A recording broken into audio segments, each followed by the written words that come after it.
அதுதான் நான் ரொம்ப மறைமுகமாக எந்த ஒரு சாதாரண மனோநிலையில் இருக்கின்ற யாரும் குழந்தைகளின் இறப்பை கொண்டாட முடியாது. இதுவரையிலுமே இந்தியா வந்து ரொம்ப அமைதியாகவும் ரொம்ப டிப்ளமேட்டிக்காகவும் இருந்தாங்க. ஆனா சில தவறுகளை நம்ம செஞ்சிட்டோம்.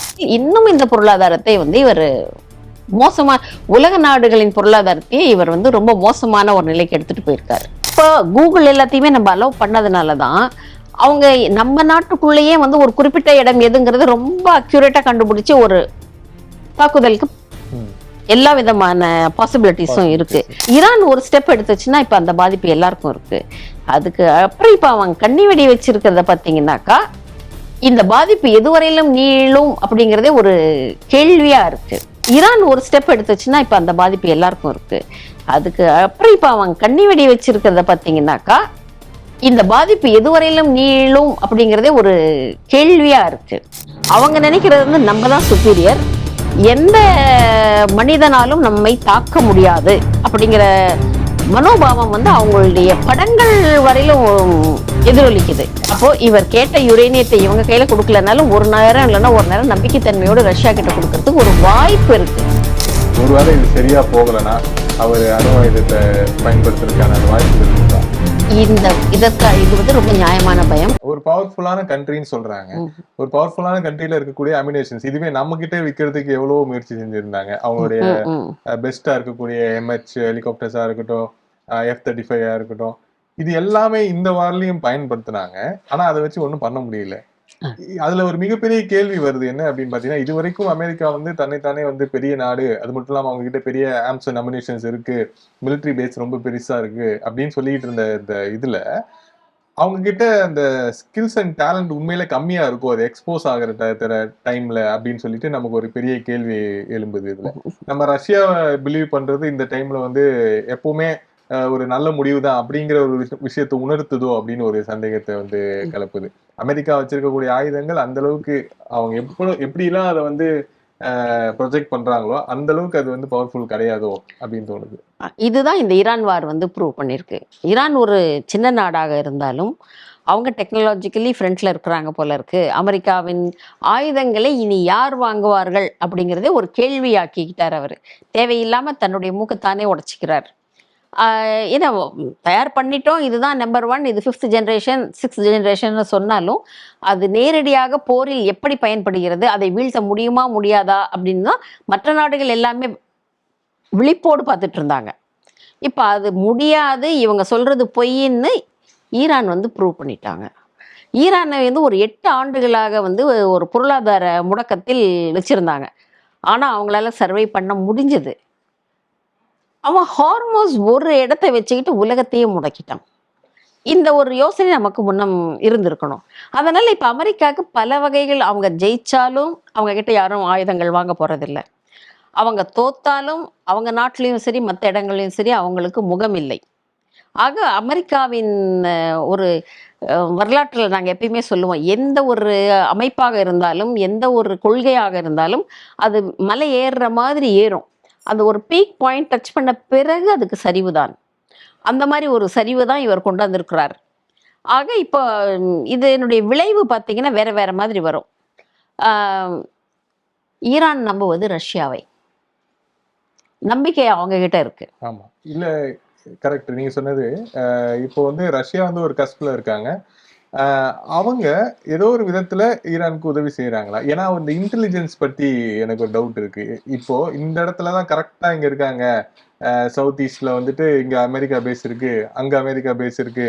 அது போக இன்னொன்னு வந்து அவங்க கிட்ட இருக்கக்கூடிய மிசைல்ஸ் 2000 கிலோமீட்டர்ஸ்க்கு மேல போய் தாக்கக்கூடிய ஒரு மிசைல்ஸ். ஆனா இந்தியன் ஓஷன் கிட்டத்தட்ட 4000 கிலோமீட்டர்ஸ் தாண்டி வந்துச்சு. அவங்களுடைய US உடைய ஷிப்பு கிட்ட வந்து நெருங்கி அதை பயமுறுத்திட்டு போச்சு. ஸோ அந்த அளவுக்கு டெக்னாலஜிக்கல் வைஸ் உண்மையில ஈரான் இருக்கா, இல்லைன்னா ரஷ்யாவோ இல்லைன்னா சைனாவோ இதுக்கு பின்னாடி கண்டிப்பாக பண்ணுவாங்க. உக்ரைன் வார்ல என்ன நடந்தது? தேவையே இல்லாமல் அமெரிக்கா அவங்களுக்கு சப்போர்ட் பண்ணது. அது வந்து ஆக்சுவலா உக்ரைனுக்கும் ரஷ்யாவுக்கும் ஆன சண்டைங்கிறத மாதிரி அமெரிக்காவுக்கும் ரஷ்யாவுக்கும் ஆன சண்டைன்னு. இப்போ ரஷ்யா மேல வந்து பொருளாதார தடை போட்டீங்க, இப்ப அதெல்லாம் உடையுது இல்லை. இப்ப இவரே வந்து இந்தியாவை கூட பார்த்து மற்ற நாடுகளையும் பார்த்து நீங்க ரஷ்யா கிட்ட என்ன வாங்கிக்கோங்கன்னு சொல்ல வேண்டிய ஒரு சூழல் வந்துடுச்சு. அப்ப நீ என்ன பொருளாதார தடை போட்டியோ அதுல இருந்து ரஷ்யா தானாக வெளிவருகிறது. அதனால தான் ரஷ்யா வந்து ரொம்ப டிப்ளமேட்டிக் மூவ். அவங்க இன்டெலிஜென்ஸ் சர்வ் பண்ணியிருப்பாங்க. ஏன்னா இவங்களுக்கு இஸ்ரேல் பண்ணும்போது அந்த அதன் அடிப்படையில் இவங்க அந்த அனுமானத்தில் இவங்க ஒரு சண்டையே போடும்போது அவங்க பார்த்துட்டு மட்டும் இருக்க மாட்டாங்க. இப்போ இந்த மாதிரியான சுச்சுவேஷன்ஸ் எல்லாம் வரும்போது தான் இந்தியாவோட நிலைமையும், இதுவரையிலுமே இந்தியா வந்து ரொம்ப அமைதியாகவும் ரொம்ப டிப்ளமேட்டிக்காகவும் இருந்தாங்க. ஆனால் சில தவறுகளை நம்ம செஞ்சிட்டோம். என்ன? கோமேனி இறந்தப்போ நம்ம கண்டலன்ஸ் சொல்லலை. அது நம்ம நாட்டில் இருக்கிற ஒரு பத்திரிகையே வந்து விமர்சனம் எழுதின பிறகு நீங்கள் பண்ணவே இல்லை அப்படின்னு சொன்ன பிறகு நம்முடைய வெளியுறவுத்துறை அமைச்சர் வந்து போய் அந்த கண்டலன்ஸ் ஷீட்ல சைன் பண்ணிட்டு வந்தார். ரொம்ப ஃப்ரெண்ட்ஷிப்பான இருக்கக்கூடிய ஒரு தலைவர்னு சொல்லி நரேந்திர மோடி சொல்லி இருந்தாரு. அதாவது முன்னாடி அவர் ஃபர்ஸ்ட் மீட் பண்ணியிருந்தப்போ பண்ணப்போ. ஆனா சண்டை நடக்கிறதுக்கு சில நாட்களுக்கு முன்னாடி இஸ்ரேலின் அதிபரை தனிப்பட்ட முறையில் போய் இவர் பார்த்துட்டு வந்திருக்காரு. அதுக்கு கொஞ்சம் முன்னதான் வந்து ரஷ்யா கிட்ட வாங்குற எண்ணெயை நிறுத்திட்டு நான் அமெரிக்கா கூட வாங்குறேன், இதெல்லாம் பார்லிமெண்ட்ல எல்லாம் வந்தது. இந்த பக்கம் வந்திருக்காரு. இன்னைக்கு வந்து இருக்கின்ற தலைவர் யார் அப்படின்னு அவருடைய பெயரை எடுத்து நம்ம சொல்லலைன்னாலும் உலக அளவில் எந்த தலைவரும் அமெரிக்காவின் பேச்சு கேட்டாகணுங்கிற ஒரு கட்டாயத்தில் இருக்கு. அதுதான் இப்போ ஈரான் வார் நமக்கு ப்ரூவ் பண்ணிட்டு இருக்கு. இல்லைனாக்கா நான் ஓவர் நைட்ல உள்ள பூந்து எதை வேணா பண்ணுவேன் அப்படிங்கிறது தானே அவங்க சொல்றாங்க. இப்போ இந்தியா வந்து ஒரு நல்ல ஸ்டாண்ட் எடுத்திருக்கலாம். பாகிஸ்தான் மீடியேட்டரா இருக்கிற அந்த ஸ்டாண்டை இந்தியா எடுத்திருக்கலாம். கொஞ்சம் நழுவ விட்டுட்டாங்க இவங்க. இப்ப அது நழுவ விட்டதுனால இப்போ பாகிஸ்தானுடைய மோடிக்கு வந்து கால் பண்ணதாகவும் இப்போ கான்ஃபரன்ஸ்ல இஸ்ரேல் அதாவது ஈரான் அப்புறம் வந்து அமெரிக்கா இந்தியா இவங்க 3 பேருக்கு நடுவில் ஒரு கான்ஃபரன்ஸ் கால் நடந்ததா வந்து சொன்னாங்க. அது எதற்காக நடந்தது? இந்தியா வந்து திருப்பி அதுல இருந்து பின்வாங்கிருச்சா? இந்தியாவுக்கு வந்து அவ்வளவு அதை சொல்றாங்களே தவிர இந்தியாவுக்கு அவ்வளவு முக்கியத்துவம் ஈரான் கொடுக்குற மாதிரி நட்பு நாடு ரைட். அதாவது ஒரே நேரத்தில் வந்து ஒரு புத்திசாலி நாடு வந்து பல வழிகளில் வந்து சண்டை போடாது. ஆனால் ஈரான் போட்டாலும் அவங்க ரொம்ப புத்திசாலித்தனமா அமெரிக்காவின் படைத்தளங்களை மட்டுமே அழிச்சாங்க. அந்த வளைகுடா நாடுகளில் பொதுமக்களையோ அவங்களுடைய இடங்களையோ அழிக்கல. அப்பயும் அவங்க ஒரு வார்னிங் கொடுத்தாங்க. அந்த இன்டெலிஜென்ஸ் எல்லாம் இன்டைரக்டா இருக்கு. மைக்ரோசாஃப்ட், கூகுள் இவங்க எல்லாமே வந்து இன்டைரக்டா இந்த போருக்கு நீங்க உதவி பண்றீங்க, அதுல வேலை செய்யறவங்க எல்லாம் போயிடுங்க, அந்த அமெரிக்காவுடைய அந்த இதை எல்லாத்தையும் நாங்கள் அழிக்க போறோம்னா அவங்க வார்னிங் கொடுத்தாங்க. அமெரிக்க மக்களையே இந்த ஈரான் அதிபர் அட்ரஸ் பண்ணி பேசினார். உங்களுக்கும் எங்களுக்கும் எந்த விதமான மனஸ்தாபமும் கிடையாது, உங்களை நாங்கள் வெறுக்கவில்லை, இப்படி வர்ற இந்த விஷயத்தினால நாங்கள் இந்த இந்த தளங்களையும் இந்த மைக்ரோசாஃப்ட் போன்ற இந்த விஷயங்களையும் நாங்கள் அழிக்க வேண்டிய கட்டாயத்தில் இருக்கிறோம், எங்களை நாங்களே காப்பாற்றிக்கிறதுக்கு. அது வந்து ரொம்ப ஹைலி டிப்ளமேட்டிக் மூவ்.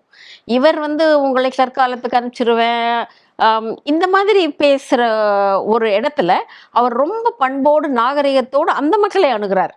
அப்போ அந்த மக்களுடைய கான்ஃபிடென்ஸை இவர் ஜெயிக்கிறார் ஈரான். இந்த மாதிரி ஆகுது. இப்போ இதனுடைய விளைவு என்னன்னு பார்த்தீங்கன்னா, இதை வந்து ஒரு 20 வருஷத்துக்கு முன்னாடியே அமெரிக்காவின் நம்ம டெக்னாலஜி இந்த இன்ஃபர்மேஷன் டெக்னாலஜி எல்லாம் நமக்கு வேண்டாம், என்ன இருந்தாலும் ஒரு காலத்தில் நம்மளை வந்து அதை ஆட்டி படைக்கும் அப்படின்னு உணர்ந்து சைனா தன்னுடைய டெக்னாலஜி டெவலப் பண்ணிக்கிட்டாங்க. இப்போ அந்த மாதிரி சில நாடுகள் வந்து எங்களுக்கு அமெரிக்கன் டெக்னாலஜி வேண்டான்னு டோர்ஸ் க்ளோஸ் பண்ணுறாங்க. அப்போ அவருக்கும் தான், இப்போ அமெரிக்காவுக்கும் தான் பொருளாதார தடை வரும். இவர் தடைன்னு இங்கே போட்டார், அங்கே வந்து சுணக்கம் வரும், பொருளாதார சுணக்கம் வரும். இப்போ நம்மளே வந்து வேற ஒரு ஆப் வச்சுக்கிட்டு இந்த ஓலா ஊபர்லாம் வந்து இந்த கூகுளில் போடாமல் இல்லை நம்ம மொபைலில் போடாமல் நம்ம இந்த மாதிரி பண்ணோம்னாக்கா அது வந்து அவங்களுக்கான முடக்கம் தான். அவங்களோட மார்க்கெட் லூஸ் பண்ணுவாங்க. இப்போ கூகுள் எல்லாத்தையுமே நம்ம அலோவ் பண்ணதுனால தான் அவங்க நம்ம நாட்டுக்குள்ளேயே வந்து ஒரு குறிப்பிட்ட இடம் எதுங்கிறது ரொம்ப அக்யூரேட்டா கண்டுபிடிச்சு ஒரு தாக்குதலுக்கு எல்லா விதமான பாசிபிலிட்டிஸும் இருக்கு. இப்ப மற்ற நாடுகள் எல்லாம் இதையெல்லாம் உணர ஆரம்பிச்சிட்டாங்க. முதலே சைனா வெளியில வந்துருச்சு. இப்போ ஒவ்வொருத்தரா இந்த ஈரான் இஸ்ரேல் அண்ட் அமெரிக்கா போருங்கிறது பல வகைகள்ல அமெரிக்காவை எக்ஸ்போஸ் பண்ணிடுச்சு. இவங்க நம்பர் 1 நினைக்கிறதும் இல்லை, இவங்களுடைய கருவிகள் வந்து தரமானது, அப்படி அழிக்க முடியாதது அப்படின்னு இல்லை, அதுக்கு எதிரான இது இருக்கு. இவங்களுடைய இது எப்படின்னா அவங்களுடைய மனோபாவத்தை வந்து நீங்க அவங்களுடைய படங்கள்லயே பார்க்கலாம். அவங்க நினைக்கிறது வந்து நம்ம தான் சுப்பீரியர், எந்த மனிதனாலும் நம்மை தாக்க முடியாது அப்படிங்கிற மனோபாவம் வந்து அவங்களுடைய படங்கள் வரையிலும் எதிரொலிக்குது. அவங்க உண்மையிலே செக்டார்னு பார்த்தா ஆட்டோமொபைல் செக்டார்ஸா இருக்கட்டும், இல்ல நீங்க சொன்ன ரீசோர்ஸஸா இருக்கட்டும், வெப்பன்ஸா இருக்கட்டும், இது எல்லாத்துலயுமே வந்து ஒரு படி பின்னாடி தான் இருக்கிறாங்க. நம்மளுடைய டெக்னாலஜி அளவுக்கு கூட அவங்களுடைய ரிலையபிலிட்டி இல்ல அப்படின்னு சொல்லிட்டு ஒரு பெரிய கேள்விக்குறி இருக்கு. இப்ப இந்த இல்லைங்கிறத தான் வந்து ஈரான் ப்ரூவ் பண்ணிக்கிட்டே வரோம்.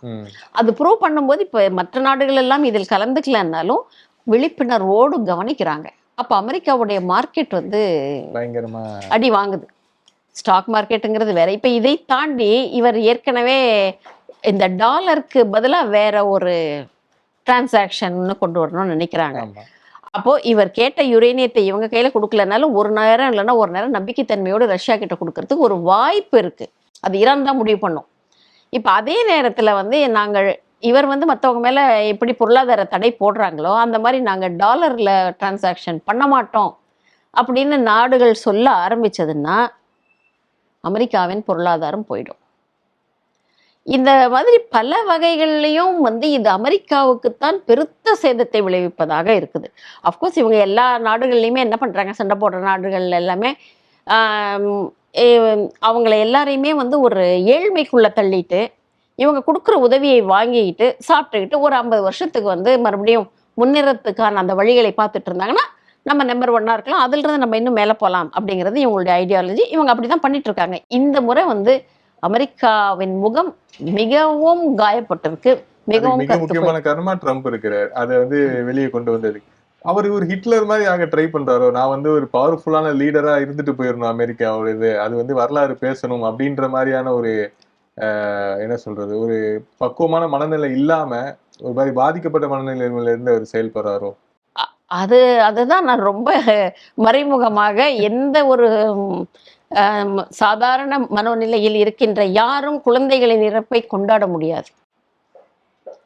அந்த இதையே அவர் கொண்டாடுறாரு. அதை வந்து நான் ஃபன்னுக்காக, ஒரு மகிழ்ச்சிக்காகத்தான் பண்ணேன், ஒரு களியாட்டத்துக்காக பண்ணேன் அப்படின்னு சொல்றதே வந்து மனித நாகரீகம் ஏற்றுக்கொள்ள முடியாத ஒரு ஸ்டேட்மெண்ட். அவர் ஏன் சண்டை போடுறாருன்னு தெரியல, காரணம் இல்லாமல். இல்ல, அவருக்குள்ள இருக்கக்கூடிய ஒரு ஈகோ வந்து ரொம்ப, ஏன்னா அவங்க நாட்டுல இருக்கக்கூடிய மக்களே அவர் கேள்வி கேட்கறாங்கல்ல. இப்போ வந்துட்டு ஈரான் பல வருஷமா வந்து அமெரிக்கா அப்படி வரும் அப்படின்னு சொல்லி வெயிட் பண்ணிட்டு இருந்து, கன்னி வெடியா இருக்கட்டும், இல்ல மவுண்டெயின்ஸ்குள்ள வச்சிருக்க மிசைல்ஸா இருக்கட்டும், இந்த மாதிரி பல விஷயங்கள் வந்து அமெரிக்கா வரும்போது இவங்க டிஃபென்ஸ், அவங்களுடைய டிஃபென்சிவ் வெஃபன்ஸ்க்காக வந்து ப்ரிப்பேர் பண்ணி வச்சிருந்த ஆயுதங்களை பயன்படுத்தும் போது அமெரிக்காவுக்கு சேதம் ஏற்படுது. இதனால அப்பாவியான அங்க இருக்கக்கூடிய அமெரிக்கா சோல்ஜர்ஸ் வந்து இறந்து போறாங்க. அது அவங்க நாட்டுல இருக்க மக்கள் வந்து இவரை கேள்வி கேட்கறாங்க, ஏன் நமக்கும் இந்த போருக்கு என்ன சம்பந்தம், நீ ஏன் போய் அங்க தேவையான தலையிடுற, இஸ்ரேலுக்கு இதுக்கு நீ ஏன் போய் தலையிடுற அப்படின்ற கேள்வி கேட்கும்போது நம்ம வந்து ஒரு விஷயத்த ப்ரூவ் பண்ணியே ஆகணும், நம்ம அங்க வந்து பஞ்சாயத்து பண்ணியே ஆகணும் அப்படின்னு சொல்லிட்டு இவர் பண்ற மூவ்ஸ் ஒன்னும் கேள்விக்குரிய ஒரு விஷயமாயிடுது. அவருடைய வீழ்ச்சிங்கிறது எழுதப்பட்ட ஒன்று. அவர் ஜெயிச்சாலும் அவருக்கு இந்த போரில் வந்து இப்ப அமெரிக்கா வந்து ஈரான் வந்து இவரோட ஸ்டேட்மெண்ட்டை தான் திருப்பி கேட்குறாங்க. 10 நாள்ல நீயே தான் சொன்ன எங்களை எல்லாமே அழிச்சிட்டேன்னு, அப்புறம் எங்ககிட்ட என்ன இருக்கு? ஸோ அந்த ஒவ்வொரு ஸ்டேட்மெண்ட்டும் வந்து அவங்க திருப்பி கேட்க, இப்போ என்கிட்ட ஒண்ணுமே இல்லாதப்ப இதுக்கு மேல எதுக்கு நீ சண்டைக்கு வர்ற அப்படிங்கிறது. அதே மாதிரி நீ ஒப்பந்தம்னு பேசுற, ஆனா முற்றுகையிடுற, எல்லாமே முரண்பாடா இருக்கு. அமெரிக்காவின் செயல்பாடுகள் எல்லாமே முரண்பாடா இருக்கு. ஒரு அனுமானத்தின் பெயரில் நம்ம எப்படிங்க சண்டைக்கு போக முடியும்? அது இல்லீகலா ஒரு அனௌன்ஸ்மெண்ட்டே இல்லாம ஒரு அகில உலக சட்டங்களை மீறி போய் எப்படி போட முடியும் அனுமானத்தின் பேரில்? அப்ப இப்ப வந்து என்ன காரணம்னு கேட்டாக்கா இல்ல, சதாம் ஹுசேன் கிட்டயும் அப்படிதான். என்ன காரணம்? அப்பயும் அவங்க கிட்ட இருக்குன்னு நினைச்சு போனாங்க, கடைசியில தேடி பார்த்துட்டு இல்லைன்னாங்க. ஆனா சதாம் ஹுசேனோட உயிரோ அல்லது அந்த போரினால் ஏற்பட்ட அழிவுகளையோ சரி செய்ய முடிஞ்சதா? இல்ல. அதுதான் இவங்க அந்த லெசனை இன்னும் கத்துக்கல. அதுதான் தான்கிற அகந்தை. எத்தனை முறை பட்டாலும் நாங்க கத்துக்க மாட்டோம்.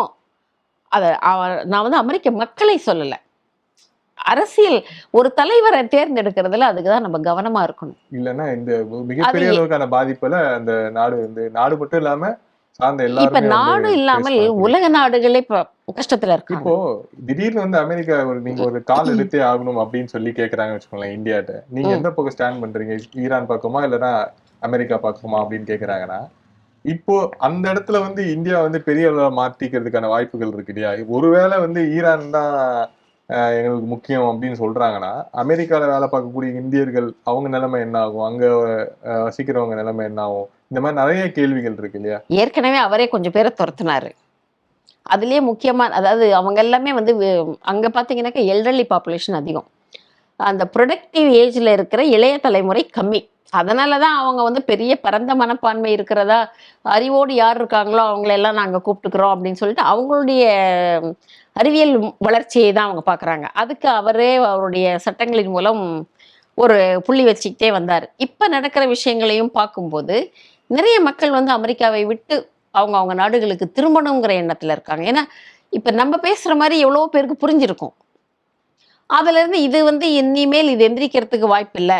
அப்ப இப்ப ரிசெஷன் எவ்வளோ இருக்குது, அது இல்லாம நினைச்சாக்க எவ்வளவு பேரை வேலையிலிருந்து தூக்கி போடுறாங்க.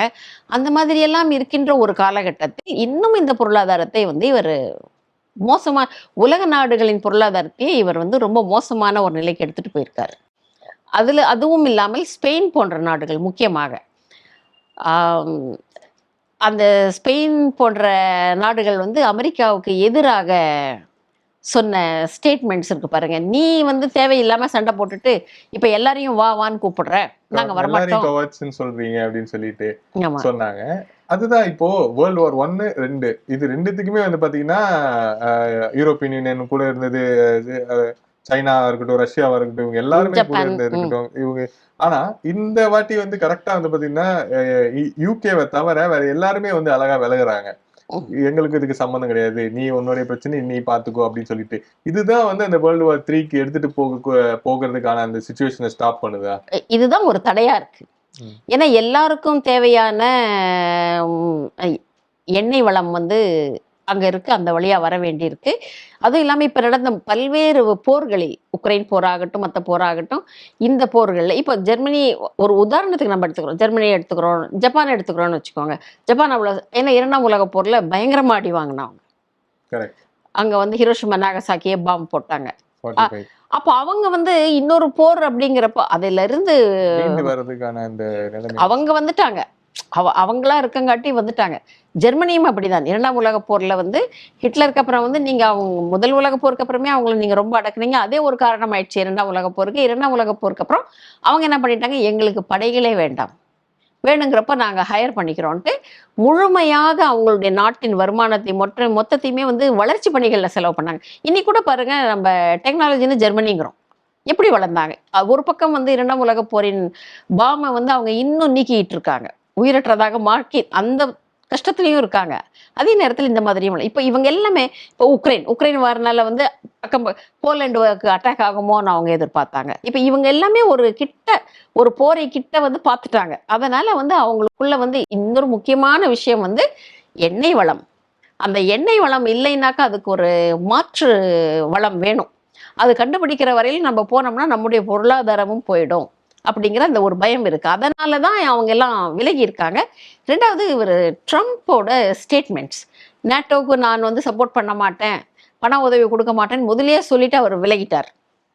அப்போ நேட்டோ நாடுகள், அந்த நட்பு நாடுகளுக்கு ஒருத்தர் மேல ஒருத்தர் சண்டை வந்தாக்க நம்ம காப்பாற்றணுங்கிற அந்த பொறுப்புல இருந்து விலகிட்டு இன்னைக்கு நீ வந்து எல்லாரையும் வா வானா நாங்க எப்படி வருவோம் அப்படிங்கிற அந்த கேள்வியும் வருது. ஆக ஒரு வகையில் பார்த்தாக்கா அமெரிக்கா வந்து அதிகமான பகையை சம்பாரிச்சிருக்கு. ட்ரம்ப் இந்த அளவுக்கு பயங்கரமா யோசிக்கிற காரணத்தினால, ஒருவேளை அவர் இந்த போர் வந்து நான் தெரியாம ஆரம்பிச்சிட்டேன் அப்படின்னு அவர் ஒத்துக்கிற நிலைமை வந்துரும் அப்படின்ற பயத்தினால, ஒருவேளை இது சரியா போகலைன்னா அவர் அணு ஆயுதத்தை பயன்படுத்துறதுக்கான அந்த வாய்ப்புகள் இருக்கா? அந்த ஒரு பயம் மட்டும் எல்லாருக்கிட்டையும் அதிகமா இருக்கு. இது வந்து ரொம்ப நியாயமான பயம். ஆனா அமெரிக்க மக்களை பொறுத்த வரையிலும் அவங்க அவங்க வந்து தைரியமான மக்கள். அவங்களுக்கு விருப்பம் இல்லாத ஒன்றை செய்ய சொன்னாக்கா, இது வந்து என் மனசாட்சிக்கு எதிரானது, நான் செய்ய மாட்டேன்னு பதவி விலகுறாங்க.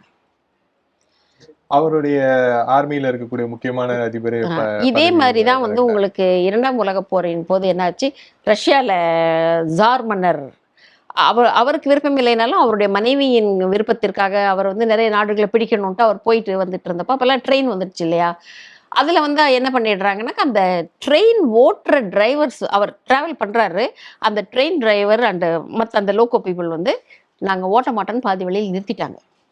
அந்த மக்களுக்கு வந்து ஒரு தைரியம் இருக்கு. நாங்க செய்ய மாட்டோம், அதுக்கு மேல நீ என்ன பண்ணுவேன். அப்போ அந்த இதுல தான் அந்த ஜாருங்கிற அந்த மன்னராட்சியே அங்க நீங்குது. அவ்வளோ பெரிய விளைவை வந்து இது வந்து ஒரு நம்ம பார்த்துருக்கோம். பிரான்ஸ்லயும் புரட்சி, ரஷ்யாவிலையும் புரட்சி, இந்த மாதிரி எல்லா இடங்கள்லையுமே ஒரு புரட்சி நடக்குது. ஏன்னா இவர்கள் தலைவர்களுக்கு ஒரு லெவல் வரையில தாங்க சப்போர்ட் பண்ணுவாங்க. அந்த மாதிரி தான் அமெரிக்காவிலையும் அதிகமா. அதனால வந்து இவர் நியூக்ளியர் வெப்பன் வந்து இவர் பயன்படுத்துவாரோங்கிற ஒரு பயம் எல்லாருக்கும் இருக்கு. ஆனா ஒருத்தர் பண்றாங்கன்னா எல்லாருமே வந்து உளவு பார்க்கறதுக்கு போதுமான டெக்னாலஜியை வச்சிருக்காங்க. அவங்க என்ன யோசிக்கிறாங்கங்கிற வரையிலும் இவர் கண்டுபிடிக்கிற மாதிரியே சைனாவோ ரஷ்யாவோ ஜப்பானோ இவங்களும் தயாரா இருக்காங்க. அப்படி இருக்கும்போது ஏற்கனவே ஒரு ஸ்டேட்மெண்ட் சொல்லியிருக்கு சைனா, நான் வந்து இருக்கிற இடத்துல இருந்து ஒரு பட்டன் அமுத்துனாக்கா நேரா அமெரிக்கா அழியும்னு. அந்த உக்ரைன் வாருக்கெல்லாம் கொஞ்சம் முன்னமாகவே அவங்க ஒரு ஸ்டேட்மெண்ட் சொல்லியிருக்காங்க. இன்றைய உண்மை நிலை என்னன்னாக்கா சைனாவோட டெக்னாலஜி மொபைலுங்க இதெல்லாமே தான் அமெரிக்கா பயன்படுத்திட்டு இருக்கு. அவன் ஈஸியாக ஜாம் பண்ணிடுவான். நீங்கள் கம்யூனிகேஷனே உங்களுக்கு நடக்காது.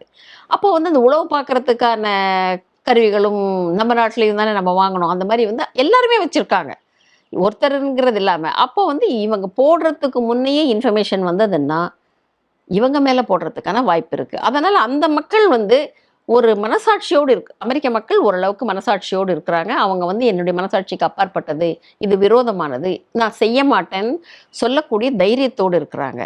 அவங்க பண்ண தப்புன்னு சொன்னா தெரியாதனமா ஒரு தலைவரை எலெக்ட் பண்ணிட்டாங்க, அதுதான். ஆனா அது வந்து உலக மக்கள் எல்லாருக்குமே ஒரு பாடம். தலைவருங்கிற வந்து ஏனோதானோன்னு நம்ம பார்க்கக்கூடாது.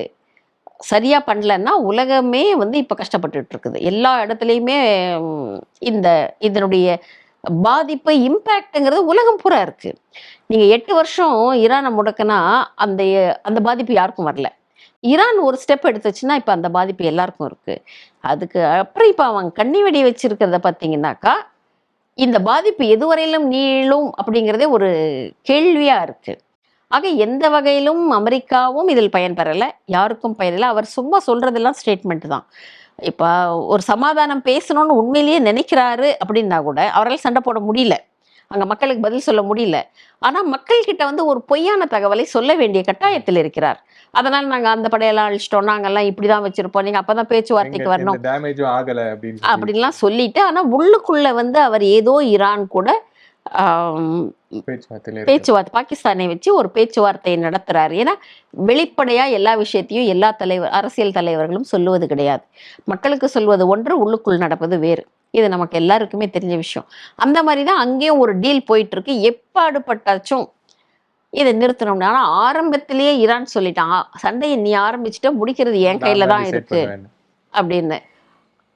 அந்த மக்களை பார்க்குறப்ப உண்மையிலேயே ஒரு வியப்பா இருக்கு. இவ்வளவு சீக்கிரமாக அவ்வளோ போராடுற ஒரு குணம், அதுக்கெல்லாம் அவங்களுடைய அந்த வாழ்க்கை முறை, அந்த ஒரு பாலைவனத்தில் கஷ்டப்பட்டு என்ன கஷ்டம் ஆனாலும் மறுபடியும் மீண்டு வந்து அதுல இருந்து எப்படி அந்த டெக்னாலஜியை கொண்டு வந்து நம்ம பண்ணணுங்கிறத நினைக்கிறாங்க இல்லையா.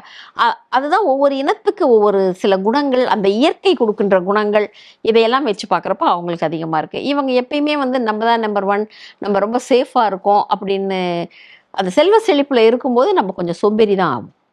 அதுக்கு தான் 3 தலைமுறையா வாழ்ந்தவங்களும் இல்லை, வீழ்ந்தவங்களும் இல்லைம்பாங்க.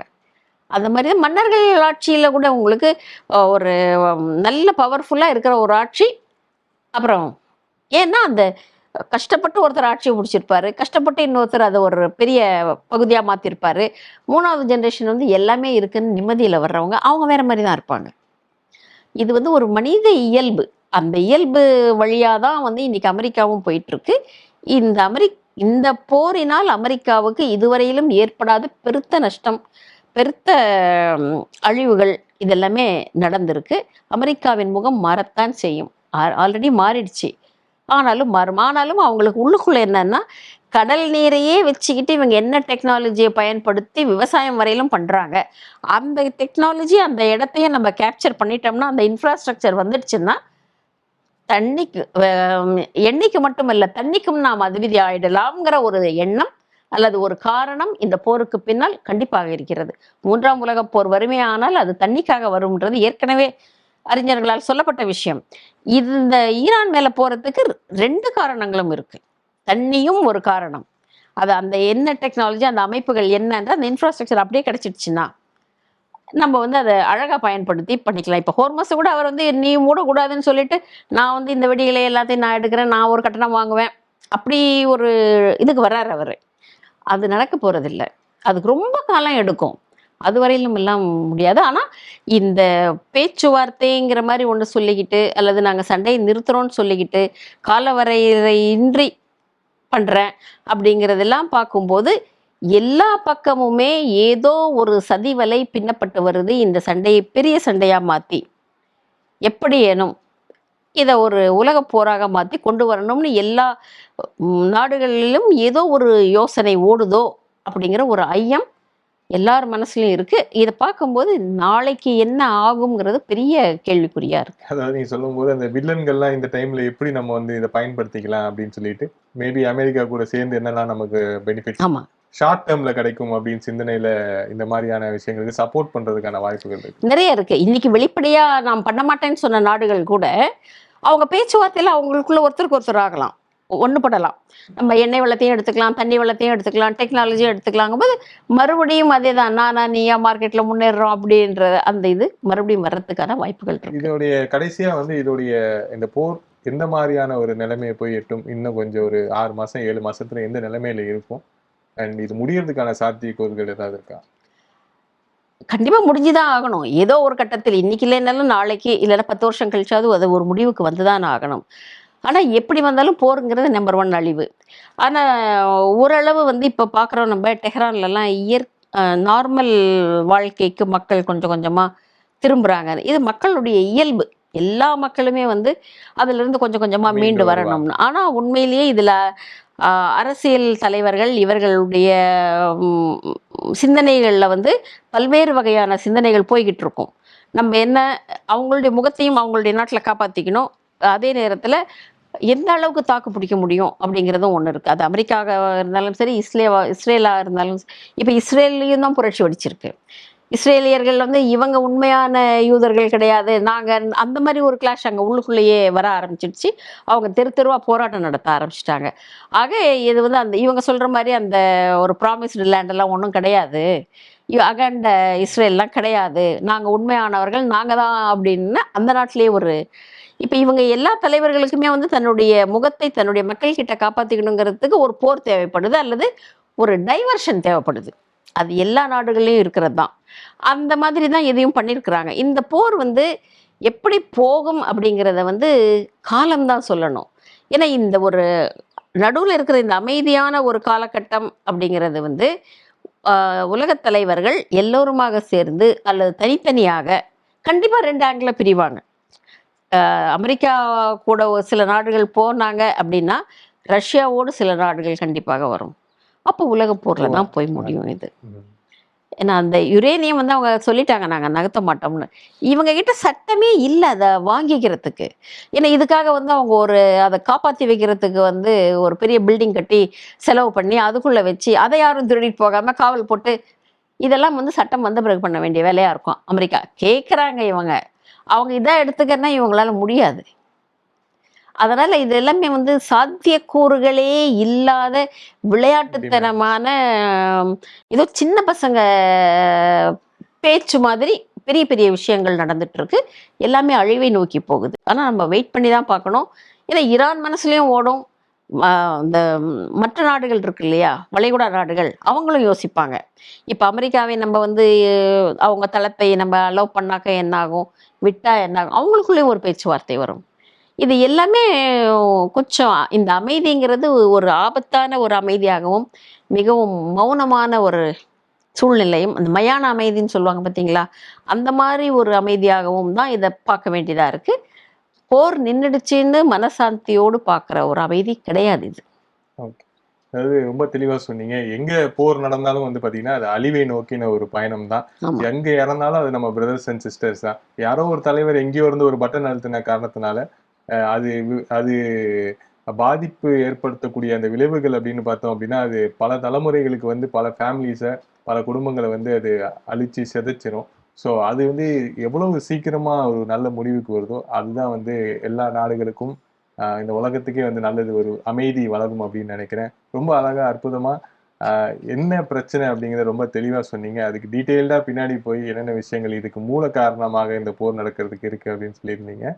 நிச்சயமா உங்க தகவலுக்கு ரொம்ப நன்றிமா. Thank you so much. நன்றி.